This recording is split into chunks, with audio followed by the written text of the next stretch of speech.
Was there a lot of music around the house? Were your parents musical? Yeah, my parents are not. They had a huge love of music. They weren't musical themselves. They did, they would sing along to stuff. But yeah, my mum. They didn't have a huge number of sort of, as you would call it, pop records. My mum had a Motown Chartbusters Volume 3 album, which is pretty solid, of incredible Motown tracks. My dad had an Elvis Greatest Hits album and a live Sinatra album. And then my dad had loads of jazz. He was massively into jazz and classical music. So there's just basically a bit of, Jose Feliciano, that was the other one. I don't know if you call that pop. But there's about 4 pop albums and the rest of it was jazz and classical. But it was a good start. Elvis, and a few Beatles, Let It Be, a couple of Beatles EPs. So, yeah.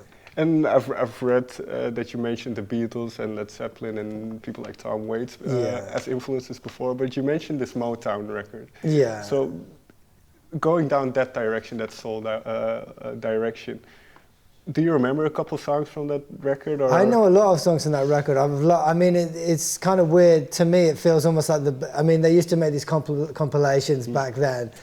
And I actually think it is like the best one. It's just, it's chock full. It's got Marvin Gaye, Stevie Wonder, the Supremes, Martha Reeves and the Vandellas. All of the classic songs, and I absolutely loved it. Yeah. So maybe it's always been there, the soul thing. I almost felt like, it was kind of a secret that I wasn't allowed to let out until now a little bit. But I've always been a massive soul fan. So. Well, I find that interesting. Did you feel before there wasn't an avenue to do it in, or? It is kind of weird. I do remember another singer-songwriter actually saying to me, you can't, don't do black, don't be too, you can't be a soul artist if you're like a white guy from England or something like that. It's a strange thing in hindsight to think, but there was that feeling that maybe you need to sort of stick to sort of, straight ahead, folky English stuff, but actually I've always, loved it, so. And in those days, what was it that attracted you to the music? What was the... it's so rich, the production and the arrangement, or, the instrumentation, the use of strings and horns and the incredible songs and singers. What's not to like, It is... absolutely. It was a golden period for songwriting, and you just had these incredible artists coming through. Stevie Wonder, Marvin Gaye, Aretha. She's not Motown, but just amazing, legends. So yeah. And well, I read this somewhere, so I'm not sure if it's true. But was it then Seal kind of said, "Well, you should do a soul record"? Well, yeah.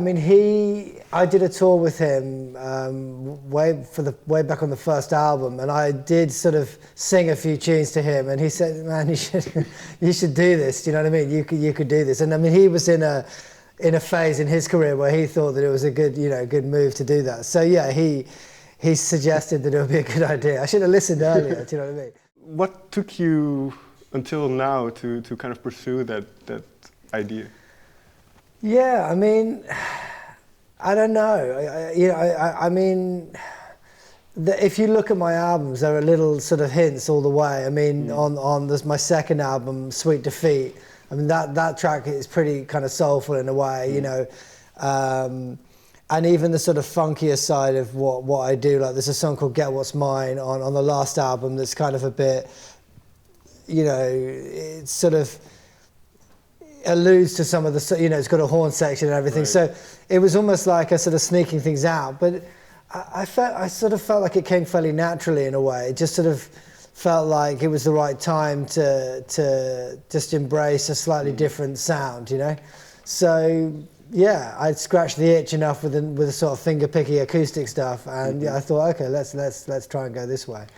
Did your approach to songwriting change because of the change in musical direction? Not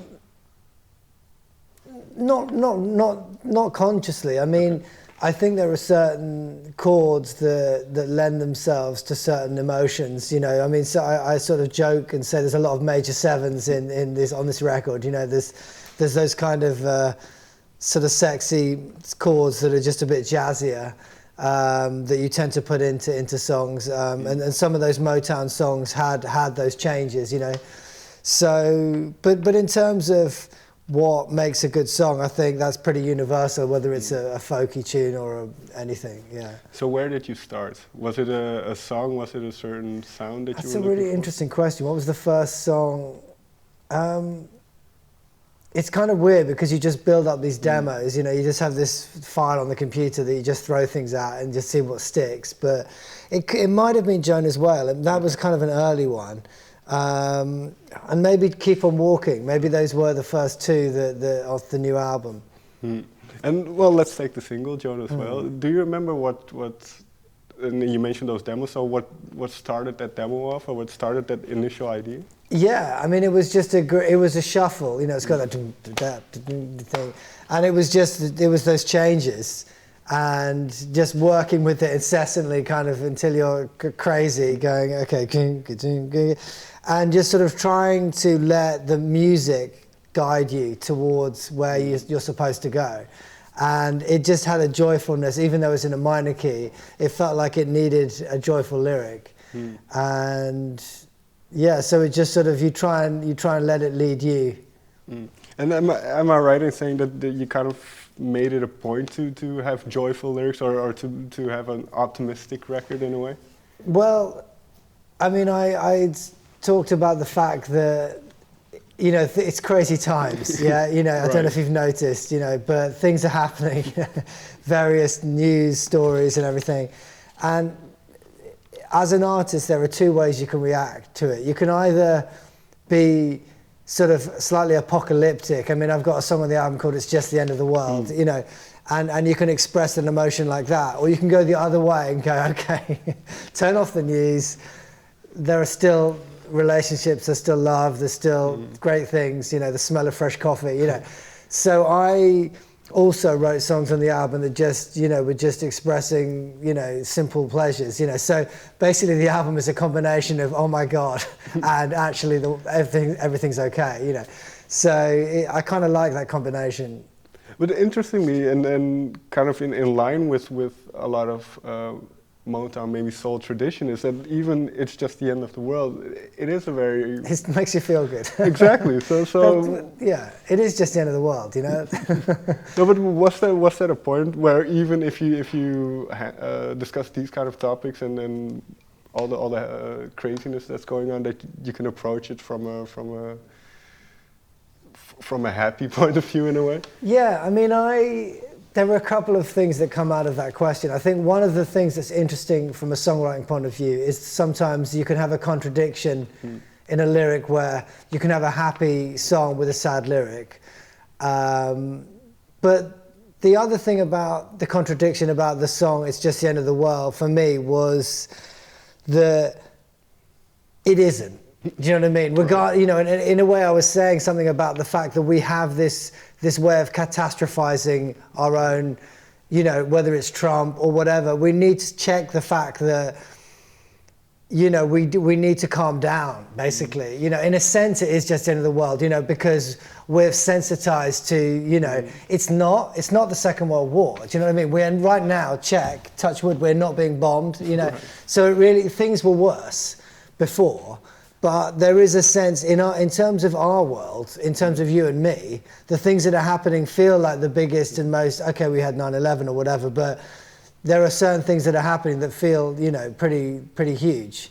So there was a part of me kind of going, hey, just calm down, you know, and it is just the end of the world.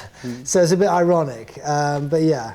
And then at the same time, because I've read some previous interviews you did where you, and from years ago, where you talk about escapism. So is that part of, not even, maybe this is too grandiose a way of saying it, but as your role as a musician to provide something that people can kind of drift off to instead of just be reminded about all the ills in the world?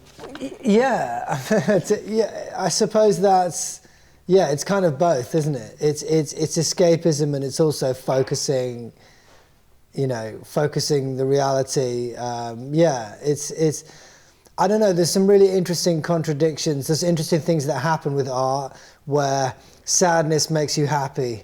You know, listen to a Radiohead album and you probably feel better afterwards, you know. And so yeah, it's a way to sort of hopefully sort of filter down whatever's going on, you know, whatever's in your mind, in your heart, on the news, it all goes in there. And then some of the things that are in your mind, in your heart, are also personal things. How much of what you write is autobiographical? The funny thing is that you don't. It's doing things like this that teach me about the songs. Sometimes it's sometimes talking about the process that actually reveals it. You know, there's always, you know, as an artist, you've got a few, if you like, tricks up your sleeve. You've got a few things to draw on. You've got your own life, your own emotional world. You've got your influences. Right. You've got your dreams and your fantasy world. You know, and you basically. You may start from one particular emotion. I mean, I've got a song, you know, there are songs that are very personal. There's a song called Hold You in My Heart, you know, which is just a love song to my partner, you know, and start from a very simple sort of place. But then more often than not, you reach a certain point in a song where you kind of need to find some other thing to add to that song, you know. So, yeah, to answer that question, it's kind of everything. Well, let's take that song then, because when you're writing it, does your partner know that you're kind of writing a song? Well, yeah, I did tell her that. I told her that after the event. Yeah, yeah. So, yes, there you go. Yeah, yeah. And what did she think of it? She hasn't really been that. I don't know. She's not been very. You know, she hasn't really given me an answer. She maybe probably suggested what she liked or dislikes. You know what I mean? Right. But yeah, we'll have to see.